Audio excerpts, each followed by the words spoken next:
Both Jamaican teams advancing to the championship race, the women winning their heat and doing so convincingly.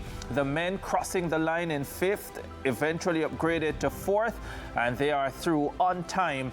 But news breaking in the last 20 minutes or so, the United States of America in the men's 4x400 did not make progress, but now we're told they will race head-to-head with Kenya for a spot in the final. The decision that they were impeded sufficiently enough to impact the final result of their race, and Bruce James, now they will get a chance to run for a place in the final. I don't like it. How about you? Very unusual to see a situation where you're getting a 4x4 team to rerun, and in this case, we're getting 2 4x4 teams to rerun.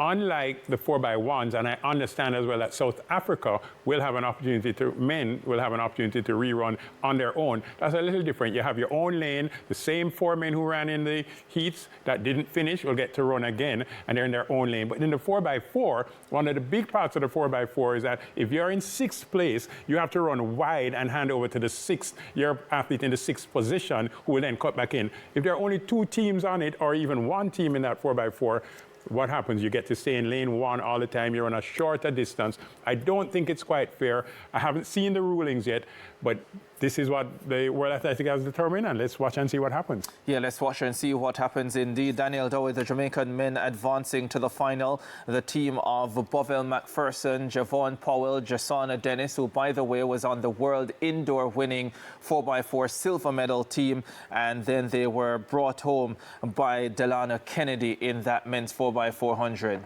It was more competitive for the guys. It was fingers crossed, but they got the job done by being time qualifiers, getting to advance, and they'll have the opportunity now that we're safely through, even though it was probably a risky lineup to begin with. But risky? Yes. Why would you say a risky lineup?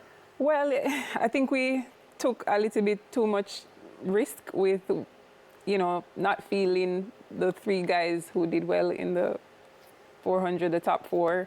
I think we should have just rested Rashawn and from the final 4. But Rasheen, yes, I suspect that they're going to bring in 2 more athletes, including Rasheen. I expect they're going to make another exchange. And who else would you think would be into this setup? Because we did have discussions about, for example, Antonio Watson, his fitness, and whether he should actually be on this 4x4 team. And Watson is in doubt based on what's happened. I'm not sure if he's fit enough, but you know, I think Zandrian Barnes did really well on the mixed relay. Javon Powell, we saw them bring him back for this.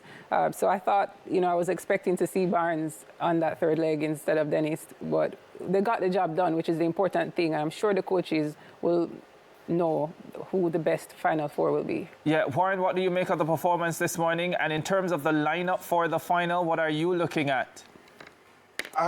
It was tough from them from the go. Nevertheless, they drove through, and this is why I always tell athletes, listen, in a semi-finals a heat, run through the line, because that may just make the difference with what takes you to. I'll definitely bring Rashid McDonald in and Javon Powell.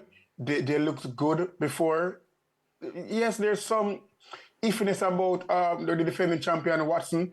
If I was there, I'd give him a time trial. If he runs good, try him. If not, no. But we just have to go with what we have, and I think Rashid coming in, we should be good to get up in there. I'm pretty sure we're not going to see Antonio Watson come the final. So, by the way, today it was Bovell McPherson who split 45-27, Javon Powell 44-30, Jasona Dennis 45-17, and then Delana Kennedy on anchor 44-39. I suspect that Rasheen McDonald will come in place of Jasona Dennis, and that might be the only change in terms of the team. Bruce, I wonder about the order, though, because I like Rasheen McDonald on the first leg, but do you now move Bovell McPherson, who split 44 at Nakak on that leg and who ran that leg this morning? Yeah, definitely. You do that because Rasheen is your fastest runner this year. and he's also weak at going in and out as you have to do when you're on the second, third, or fourth legs. So put your fastest runner on the first leg, get the lead that the best chance for a lead, get that and go out there. Should point out, Botswana did not include 2 of their fastest athletes. The world record may be on alert for the men's 4x4. Botswana still has 2 more, including the winner of the 400 meters here at these World Champs. Yeah, they did include their 204th place finisher, Letsile Tebogo, though, and he ran a quality leg as he usually does.